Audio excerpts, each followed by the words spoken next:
Wow, welcome back you guys, me Arctic Vic here, and today I'm bringing you some ROS. He did his homework, he ate, he cleaned the dishes, he sat down in front of the TV and stared at it without turning it on. Somehow, he dragged himself into bed and fell asleep. The routine used to be comforting, but now it was starting to erode his sanity. His mind had to crack eventually. Maybe it was already happening for a second. He thought he saw a girl out the window. But no, there was nothing. Of course there wasn't. He really was losing it.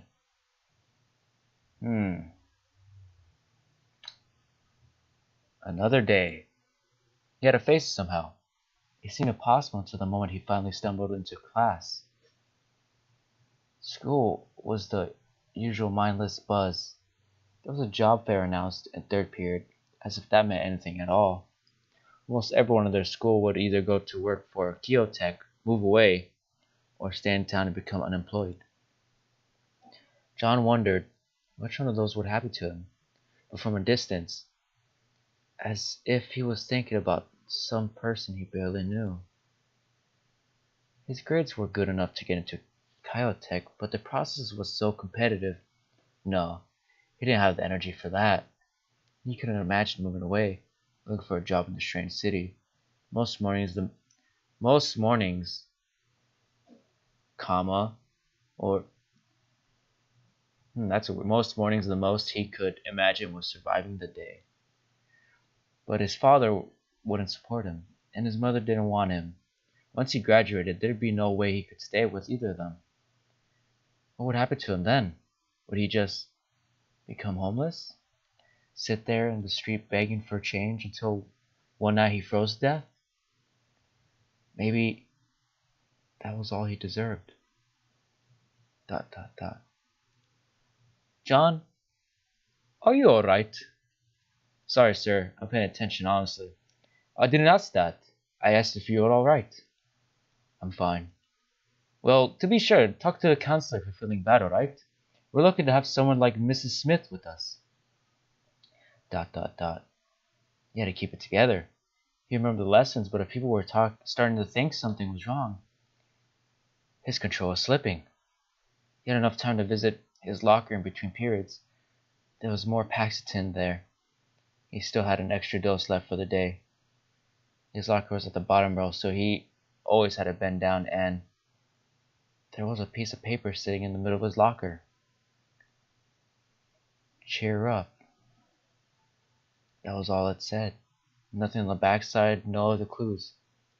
Probably the girl's handwriting. Who left it? Hey, did you see anyone messing with my locker? Huh? Did something get stolen? There's way too many guys around here for me to notice that. It might have been a girl leaving a note. Like a love note? Keep dreaming. John, you think any girl is going to love your sorry ass? No, of course no one could love him. So he didn't see anyone. Okay, thanks. Oh, what a fucking dick. Hey, John, you going to tell me she's a Canadian? What? What? What? Hey, John, you going to tell me she's a Canadian? What the fuck? I'm heading back to class. See you later. And she's really hot, right? Your imaginary girlfriend sounds amazing.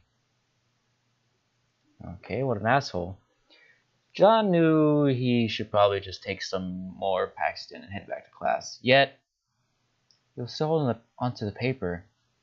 He wasn't sure why. It really could be a prank, one of the guys trying to trick him. If so, it'd probably be followed by another fake note, asking him to come under the stupid confession tree, or they'd let him wait and then laugh at him. But for a moment, he saw the girl watching him. Could it have been her? ... By the time he got to class, John had a new theory. She felt sorry to him. He must have looked pretty pathetic, and she recognized his misguided good intentions enough to pity him. ... The The rest of the school day passed in more of a blur than usual. He might be delusional, but part of John still hoped it wasn't a prank. He headed to his locker, not daring to imagine anything, and there was another paper waiting there for him. They shouldn't say those things about you. Oh shit! It even looked like the same person's writing. The first had been The first had been beautiful calligraphy. This one was a hurried scrawl. If it was all a prank, he no longer had any idea where they were going with this. He had already been beating himself up over saying the wrong thing. So this is too much for John. He headed straight home to get some sleep before he cracked completely. I wonder who it is. The next day, John went as early as possible and approached his locker anxiously. He wasn't sure what he wanted to find. There was no note this time, but there was a chocolate heart wrapped in foil, set in the exact center of the bottom of his locker.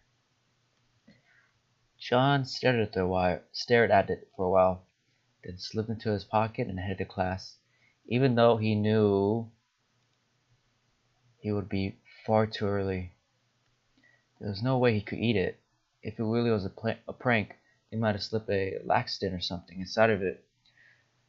That was the kind of thing his friends thought was funny. But if it was that girl, ...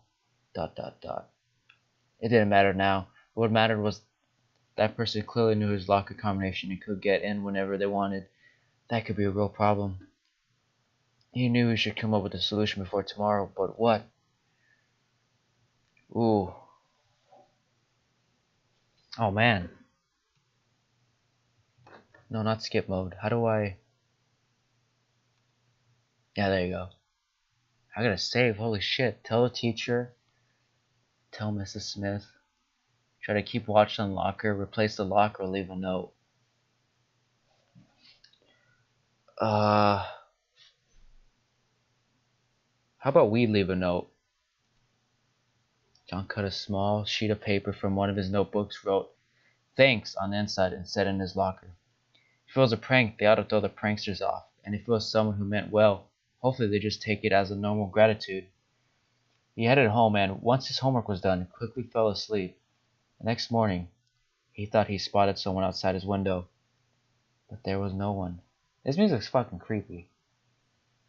When he opened his locker the next day, his note was gone.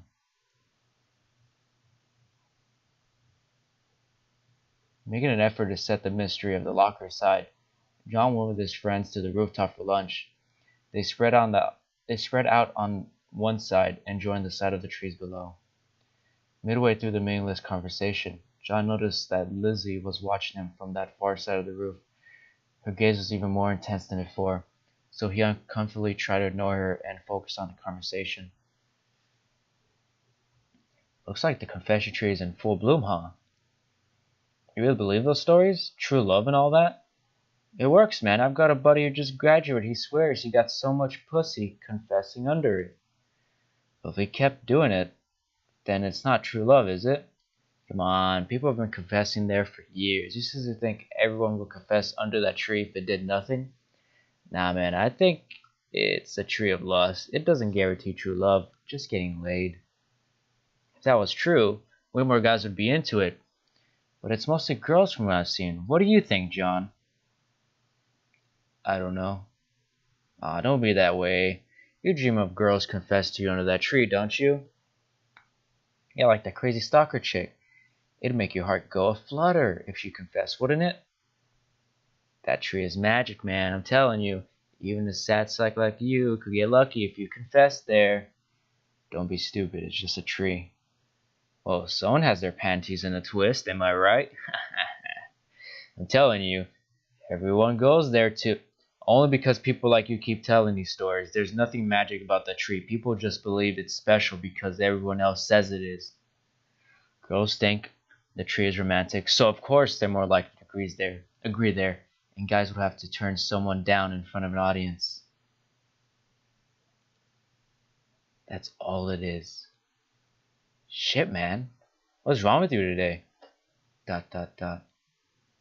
With an attitude like that, you're never gonna get a girl. Ha ha ha. You insulted the tree. It'll cock block you now. Ha ha ha ha. Ha ha, that was so funny, am I right? Ha ha. Dot dot dot. Dot dot dot. Well, that was interesting. Thank you guys so much for watching. Leave a like, subscribe, hit that bell button for notifications, I guess. I'm gonna try to do a bit more of this, and I'm gonna try to do the Tank Dating Simulator because I really want to play that one. That's a long series though, so I might even not even get to finish it. But hopefully, I have more time to play more and record more. But yeah, thank you so much for watching. See you next time.